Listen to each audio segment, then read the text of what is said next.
ඉතින් ඔගොල්ලෝ අදත් එකතු වෙලා ඉන්නේ DS ශ්‍රී ලංකා විසාඩ්ඩෙන් ගේන තවත් අලුත්ම අලුත් වීඩියෝ එකක් එක්ක. අද අපි කතා කරන්න යන්නේ හැරි පොටර් ලෝකයේ තිබුණු භයානකම සහ අඳුරු මායා මන්ත්‍ර 10 ගැනයි. මේ මන්ත්‍ර සාමාන්‍ය ආරක්ෂක මන්ත්‍ර වගේ නෙමෙයි. සමහර ඒවා මිනිසුන්ට දරුණු වේදනා ලබා දෙන අතර තවත් සමහර ඒවා සම්පූර්ණයෙන්ම මරණයට පවා හේතු වෙන්න පුළුවන්. මේ නිසාම මේවා ඩාර්ක් ආර්ට්ස් හෙවත් අඳුරු මායා ශිල්පයේ කොටසක් ලෙස සැලකෙනවා. ඉතින් වීඩියෝ එක අවසානය වෙනකම් බලන්න. අංක 1ට එන මන්ත්‍රය ගැන දැනගත්තම ඔයා පුදුම වෙයි. අපි බලමු 10 වෙනි මන්ත්‍රය මොකක්ද කියලා. ඒක තමයි සෙක්ටම් සේම්බ්‍රා. මේ මන්ත්‍රය නිර්මාණය කළේ සෙවරස් ස්නේප් විසින් ඔහු තරුණ කාලයේදී. මේක මුලින්ම අපි දකින්නේ හැරි පොටර් සහ ඩ්‍රැකෝ මැල්ෆෝයි අතර සිදු වූ දන්ද සටනකදී. හැරි මේ මන්ත්‍රයේ බලය නොදැන භාවිතා කරනවා. නමුත් ඒ මොහොතේ ඩ්‍රැකෝගේ ශරීරය පුරා ගැඹුරු කැපුම් ඇති වෙනවා. එය හරියට නොපෙනෙන කඩුවකින් පහර දුන්නා වගේ. මේ මන්ත්‍රය භයානක වෙන්නේ එය භාවිතා කරන කෙනාට පවා එහි සම්පූර්ණ බලය තේරුම් නොවන නිසායි. 9. මොස්මොඩ්රේ. මෙය මරණ භක්ෂකයින්ගේ නිල සංකේතය වන ඩාර්ක් මාක් එක අහසේ පෙන්වීමට භාවිතා කරන මන්ත්‍රයයි. මන්ත්‍රයම කෙනෙකුට හානි නොකළත් ඒ දිස් වූ තැනක බොහෝ විට මරණයක් හෝ ප්‍රහාරයක් සිදුව තිබෙනවා. ඒ නිසා මායා ලෝකයේ මිනිසුන් මේ සංකේතය දුටු විට දැඩි බියකට පත් වෙනවා. 8 වෙනි මන්ත්‍රය ෆයින්ඩ් ෆයර්. ෆයින්ඩ් ෆයර් කියන්නේ සාමාන්‍ය ගින්නක් නෙමෙයි. මේ ගින්නට විනාශ කළ නොහැකි දේවල් පවා විනාශ කරන්න පුළුවන්. හෝක්‍රක්ස් වැනි බලවත් අඳුරු වස්තු පවා මේ ගින්නෙන් විනාශ වෙලා තියෙනවා. නමුත් මෙහි ලොකුම අවදානම වන්නේ ඒ පාලනය කිරීමට ඉතා පහසු වීමයි. ඔයාලට මතක ඇති ක්‍රැබ් මෙම මන්ත්‍රය භාවිතා කරද්දී Taman මෙහි ගොදුරක් බවට පත් වෙනවා. 7 වෙනි මන්ත්‍රය ඔබ්ලිවියේට්. මේ මන්ත්‍රය භාවිතා කරන්නේ මතකයන් මකා දැමීමටයි. හොඳ අරමුණකට භාවිතා කළ හැකි වුණත් වැරදි පුද්ගලයෙක් අතට ගියොත් ඒ භයානක ආයුධයක් බවට පත් වෙනවා. ගිල්ඩරෝයි ලොක්කාට් Tamanගේ රහස් අගවන්න මිනිසුන්ගේ මතකයන් මකා දැමුවා. පුද්ගලයෙකුගේ අනන්‍යතාවය සහ අතීතය සම්පූර්ණයෙන්ම නැති කළ හැකි නිසා මේ ඉතා භයානක මන්ත්‍රයක්. 6. ඉම්පීරියෝ. ඉම්පීරියෝ යනු අන්ෆෝටිමල් කර්ස් තුනෙන් එකක්. මෙම මන්ත්‍රයේ යටතට පත් වූ පුද්ගලයා Tamanගේ කැමැත්ත නැතිව මන්ත්‍රය දැමූ පුද්ගලයාගේ අණ පිළිවෙතිනවා. එය හරියට මනස සම්පූර්ණයෙන්ම අල්ලා ගැනීමක් වගේ. වෝල්ඩමෝට් සහ ඔහුගේ අනුගාමිකයන් මේ මන්ත්‍රය භාවිතා කරමින් බොහෝ දෙනෙක්ව පාලනය කළා. 5. ක්‍රුසියෝ.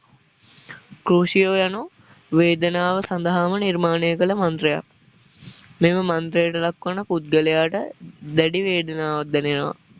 එය ශාරීරික තුවාලයක් නොවුනත් මානසිකව සහ ශාරීරිකව දැඩි බලපෑමක් ඇති කරනවා. නෙවිල් ලොන්බොටම්ගේ දෙමාපියන්ට මෙම මන්ත්‍රය දිගු කාලයක් භාවිතා කළ හැකි නිසා ඔවුන්ගේ මානසික තත්ත්වය බරපතල ලෙස හානි වුණා. 4. මේ තමයි ප්‍රසිද්ධ කිලින් කර්ස් එක. මෙම මන්ත්‍රයට ආරක්ෂා වීමට ඉතා අපහසුයි. එය වැදුණු විට පුද්ගලයා වහාම මිය යනවා. ඒ තමයි අවාල කඩාබ්‍රා. වෝල්ඩමෝට් මේ මන්ත්‍රය බොහෝ වාරයක් භාවිතා කළා. හැරි පොටර්ගේ දෙමාපියන් දෙදෙනාම මිය ගියේ මේ මන්ත්‍රයෙන්. 3. හෝක්‍රක්ස් ක්‍රියේෂන් මැජික්. හෝක්‍රක්ස් නිර්මාණය කිරීම සඳහා භාවිතා කරන අඳුරු මායාව සම්පූර්ණ කතාමාලාවෙම භයානක ක්‍රියාවලියක් ලෙස සැලකෙනවා. හෝක්‍රක්ස් එකක් නිර්මාණය කිරීමට පුද්ගලයෙකුගේ ආත්මය කැබලි කිරීමට සිදු වෙනවා. එය සාමාන්‍ය මායාකාරයෝ කරන්න නොසිතන තරම් අඳුරු ක්‍රියාවක්. වෝල්ඩමෝට් තම අමරණීයත්වය ලබා ගැනීම සඳහා මේ භාවිතා කළා. 2. ප්‍රොසිෂන් මැජික්. අනිත් පුද්ගලයෙකුගේ ශරීරය හෝ මනස අත්පත් කර ගැනීමේ අඳුරු මායාවද ඉතා භයානකයි. ටොම් රිඩ්ල්ගේ දිනපොත හරහා ජිනී වීස්ලිව පාලනය කර ආකාරය මේ සඳහා හොඳම උදාහරණයක්. ජිනීට සිදු වූ දේ ගැන සම්පූර්ණයෙන්ම අවබෝධයක් නොතිබුණත් ඇයගේ ක්‍රියාකාරකම් වෙනත් බලවේගයක් විසින් පාලනය කරමින් තිබුණා. 1. The Dark Curse of Death and Fear. අංක 1 ස්ථානයට එන්නේ එක් මන්ත්‍රයක් පමණක් නොව අඳුරු මායා ශිල්පයේ සම්පූර්ණ ආදර්ශනයයි. වෝල්ඩමෝර්ට්ගේ බලය පදනම් වී තිබුණේ බිය, මරණය සහ පාලනය මතයි. ඉම්පීරියෝ මගින් මනස පාලනය කළා. ක්‍රුෂියෝ මගින් වේදනාව ලබා දුන්නා. අවාඩ කඩාබ්‍රා මගින් ජීවිතය නැති කළා. මේ තුන එකට එක් වූ විට අඳුරු මායාලෝකයේ භයානකම බලය නිර්මාණය වුණා. ඒ නිසාම වෝල්ඩමෝර්ට්ගේ නම පවා මිනිසුන් බියෙන් කියන්න කැමති වුණේ නැහැ. ෆයින් ෆයර් ගැන නොදන්නා රහස. ෆයින් ෆයර් සාමාන්‍ය ගින්නක් නොවන බව අපි කලින් කතා කළා. නමුත් බොහෝ රසිකයන් නොදන්නා දෙයක් තියෙනවා. මේ ගින්නේ නිර්මාණය වෙන ගිනි සත්තු හරියට ජීවමාන සතුන් වගේ හැසිරෙනවා. හොග්වර්ට්ස් සටනේදී ක්‍රැබ් මෙම මන්ත්‍රය භාවිතා කරන විට ගිනි නාගයන්, ගිනි සර්පයන් සහ ගිනි මුර්ගයන් වැනි රූප දිස්වුණා. මෙයින් පෙනෙන්නේ ෆයින් ෆයර් කියන්නේ ගින්නක් පමණක් නොව අඳුරු මායා ශක්තියකින් ජීවමාන වුණු විනාශකාරී බලවේගයක් බවයි. ඉම්පීරියෝ කර්ස් එකෙන් ගැලවෙන්න පුළුවන්ද? බොහෝ දෙනා හිතන්නේ ඉම්පීරියෝ කර්ස් එක වැදුනාම ඒකෙන් බේරෙන්න බෑ කියලා. නමුත් හැරි පොටර් මේ මන්ත්‍රයට ප්‍රතිරෝධය දැක්වූ දුර්ලභ පුද්ගලයන්ගෙන් කෙනෙක්. ඔහුගේ ශක්තිමත් මානසික බලය නිසා ඉම්පීරියෝ කර්ස් එකෙන් බලපෑමට සම්පූර්ණයෙන්ම යටත් වුණේ නැහැ. මෙය ඉතා කලාතුරකින් සිදුවන දෙයක් ලෙස මායාලෝකයේ සැලකෙනවා. ක්‍රුෂියෝ කර්ස් එක ඇත්තටම ක්‍රියා කරන්නේ කොහොමද? ක්‍රුෂියෝ භාවිත කිරීමට වචන කියන එක විතරක් ප්‍රමාණවත් නැහැ. බෙලෙට්‍රික්ස් ලෙස්ට්‍රේජ් හැරීට පැහැදිලි කරපු දෙයක් තමයි ඇත්තටම කෙනෙකුට වේදනාවක් ලබා දීමට අවංක කැමැත්තක් තිබිය යුතු බව. ඒ කියන්නේ මේ මන්ත්‍රය සාර්ථක වෙන්න නම් භාවිතා කරන පුද්ගලයාගේ සිත තුළ අඳුරු අදහස් තිබිය යුතුය. මේ නිසා ක්‍රුෂියෝ යනු අඳුරු මායාකාරයෙකුගේ සැබෑ ස්වභාවය පෙන්වන මන්ත්‍රයක් ලෙසත් සැලකෙනවා. අවාඩ කඩාබ්‍රා වලට ආරක්ෂාවක් නැත්තේ ඇයි? මායාලෝකයේ බොහෝ මන්ත්‍රවලට ප්‍රතිමන්ත්‍ර තියෙනවා. නමුත් අවාඩ කඩාබ්‍රා සඳහා ඍජු ආරක්ෂක මන්ත්‍රයක් නොමැති බව කියවෙනවා. ඒ නිසාම මෙය අන්ෆෝජිමල් කර්ස් අතරින් වඩාත්ම භයානක ලෙස සැලකෙනවා. හැරි පොටර් බේරුනේ විශේෂ මායාවක් නිසා මිස සාමාන්‍ය ආරක්ෂක මන්ත්‍රයකින් නොවේ. වෝල්ඩමෝර්ට්ගේ ප්‍රියතම ඩාර්ක් ස්පෙල් එක. වෝල්ඩමෝර්ට් බොහෝ අඳුරු මන්ත්‍ර භාවිත කළත් ඔහු වැඩියෙන්ම විශ්වාස කළේ අවාඩ කඩාබ්‍රාය. ඔහුගේ බොහෝ සතුරන් මරා දැමීමට භාවිත කළේ මේ මන්ත්‍රයයි.